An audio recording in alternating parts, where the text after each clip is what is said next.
knock it down a 1/4 inch each cutting, and then it'll get to the right height. And then, you know, one hack is not good. You don't want to scalp it, but yeah, no, it's cut at the right height. I went across both the new stuff and the old stuff, and it all matches up nice.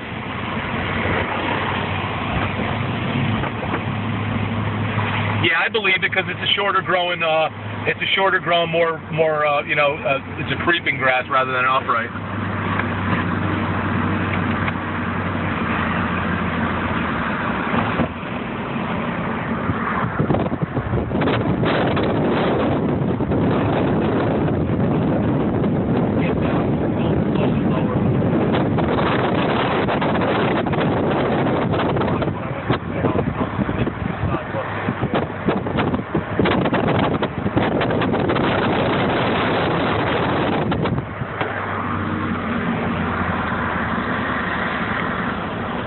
Yep. That won't be a problem because we're there every week, so you're never going to get it too high and lanky, you know.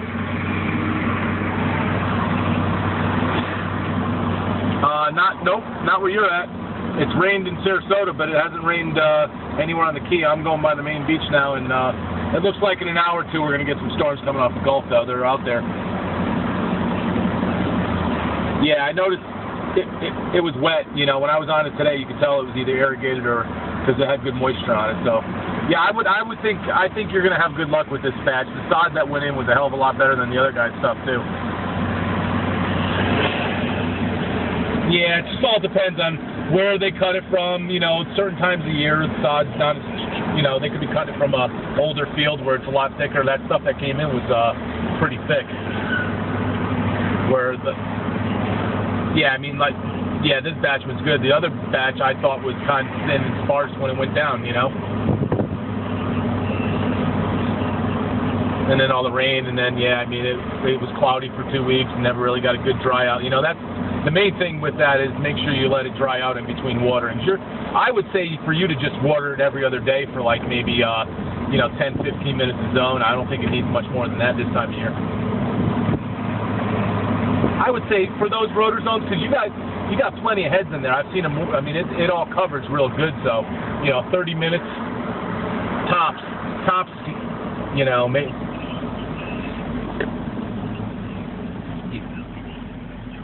Absolutely, yeah. You want to slowly wean it off. You don't want to keep it wet because then it'll, you know, end up getting, you know, brown patch or fungus or something. Just, yeah, go every other day, and then. You know, you'll see if it's dry, it'll look a little gray, but you want to push it to the, you know, to where it's thirsty, and then water it. You don't want to let it constantly stay lush and green and wet, because then it'll never push down roots. So, you know, I would definitely start going every other day, and with the showers we're having, you may even skip a day if you get a good rain, you know. Because with the shade over there, it's not really hot drying conditions. You know, it takes till the high part of the day to really. Because when I was going there in the morning, it was too wet. That's why I go there after lunchtime now, because it's a little drier. So, yeah, no, I think it'll look good. Have you gotten an invoice for your first spraying? All right, I'm gonna call Mike. I got to meet up with him. I got a couple more accounts I got to let him on. I'm gonna tell him what went on over there.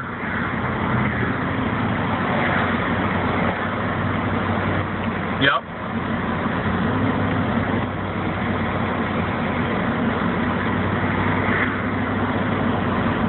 No, he'll put down the granular. They can't put granular down until September. That's the county ordinance. Is there's no nitrogen or anything like that until the rainy season's over.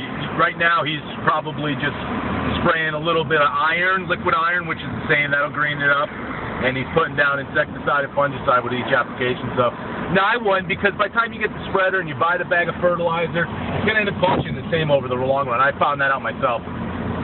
You know, the service for what you pay is worth it, because you'll have to buy a bag of this, a bag of that, and you don't know when to apply it, you know.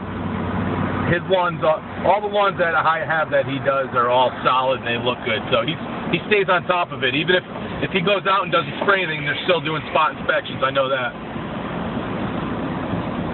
And I keep an eye on it, and whenever I come across an issue at some of my properties, I just shoot him a text and say, hey, go look at this house or that house, and he's there within a day or two. So yeah, I wouldn't worry about that. You're not gonna you're not going to get any savings out of doing it yourself, and you probably end up doing damage in the long run by not flying it right, you know? I would say probably next week. I'm going to give him a call today and have him go out there next week because it's rooted. I pulled up on it. It's rooted, so you're okay there. You know, you don't want to. Yeah, it's clean right now. So I'll call him and he'll be out there next week. I'll tell him to give it an application, especially on the edges where there might still be some residual. You know.